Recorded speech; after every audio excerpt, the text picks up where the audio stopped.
चुनाव को लेकर सबसे बड़ी खबर एपीएमसी के समरस होने की संभावना। भाजपा के 3 जुट के बीच समझौता करने में सफल रहा। मोवरी मंडल आज फॉर्म वापस लेने का आखिरी दिन है। अधिकांश फॉर्म 8 से वापस लेने शुरू हो गए हैं।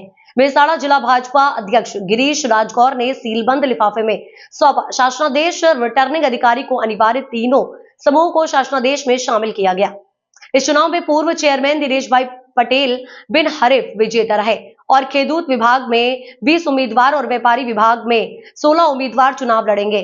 16/12/2024 को सुबह से ऊंझा एपीएमसी में मतदान कराया जाएगा। રાકેશભાઈ શું મુદ્દો છે આપણો, શું કહેશો? બસ હવે અત્યારે જે 3 વાગ્યાનો ટાઈમ હતો, અત્યારે લગભગ 6:30 આસપાસનો ટાઈમ થઈ ગયો, હજી કોઈ સુલઝન કોઈ આવ્યો નથી પ્રશ્ન। હજી વેપારીઓ બધા જે અમારી સાથે જે ઉમેદવારો છે તે બધા અત્યારે જે મેન્ડેટ લેવા માટે આપણે જે વાત ચાલે છે ભાઈ નિશાન લેવા માટે કે એનો જે કોઈ ઉકેલ આવ્યો નથી, તો જલ્દીમાં જલ્દી એનો પ્રશ્ન સોલ્વ થાય એના માટે અમારી આ ઉમેદવારોને બધાની નમ્ર વિનંતી છે। તમને કોને બોલાયા હતા? કેટલા વાગે બોલાયા હતા? અમને 3 વાગે બોલાયા હતા બધા। કોના દ્વારા બોલાવવામાં આવ્યા હતા? આપી ચૂંટણી અધિકારીઓ સાથે। હાલ શું કહી રહ્યા છે ચૂંટણી અધિકારી?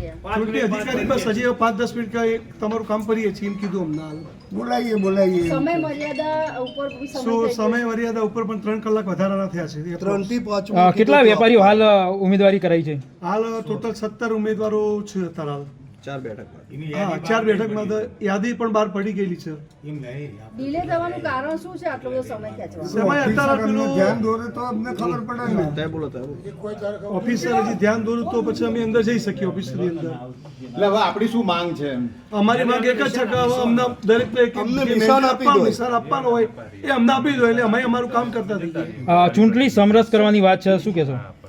ચૂંટણી સમરસ તો સાહેબ 17 ઉમેદવારો તો કઈ રીતે થાય સાહેબ? સમરસોમાં ના થાય, બધા બીજેપીના કાર્યકર છો, બધા બીજેપીની સાથે રહેવાના છે બધા।